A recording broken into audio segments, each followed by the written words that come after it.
Hello and welcome back to the Lost Artistry Lash channel. Today I'll be lashing one of my OG clients, Raelle, because she has some wedding photos coming up, and we went through some inspiration pictures and she showed me this one that's about to pop up on the screen.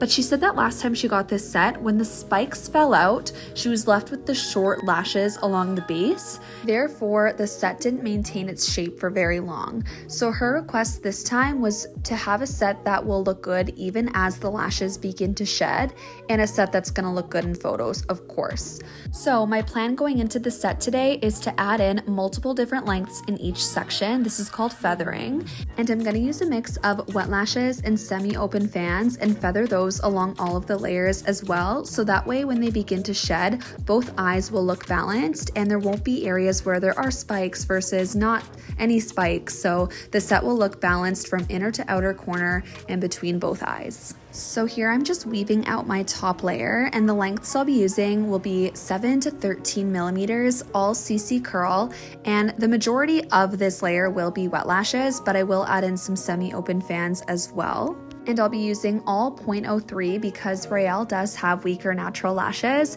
and my dimensions will be anywhere from 3D to 8D. I've also chosen our ultra dark volume lash line because they are the most soft, lightweight lashes that we carry. So again, perfect for clients who want darkness and have weaker natural lashes.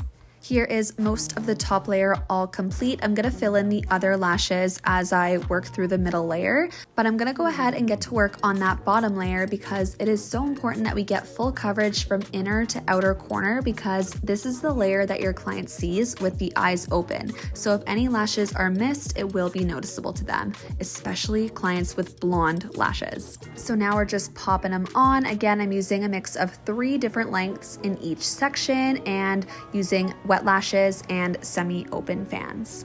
One question that we always get asked is, how do you get the eye pads to stick on the upper eyelid to pull all of the layers back? And the answer is cleansing the upper and lower eyelid with lash cleanser. So I always clean the lashes pre-service, but while I'm doing that, I'll also go up on the upper eyelid and lower eyelid to rid the skin of any oils and makeup, and that will help my eye pads stick so much better.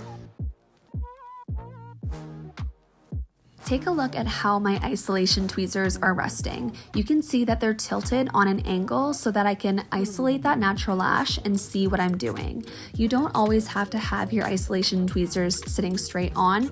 You can bend them on different angles. You can open up your tweezers wide or have them barely open. Do whatever you need to do to make sure that you can perfectly isolate that natural lash. And just like that, we are almost done the set. Let me know if you prefer short and sweet tutorials just like this one, or if you like them to be a little bit longer. If you have video suggestions, definitely reach out to us because we always want to tailor our content to what you want to see. And here is the result from our Wispy volume lash set. As always, let me know what you think in the comments down below, and I'll insert the map at the end of the video. Thank you so much for watching. Don't forget to like, comment, and subscribe, and we will see you on the next tutorial. Bye.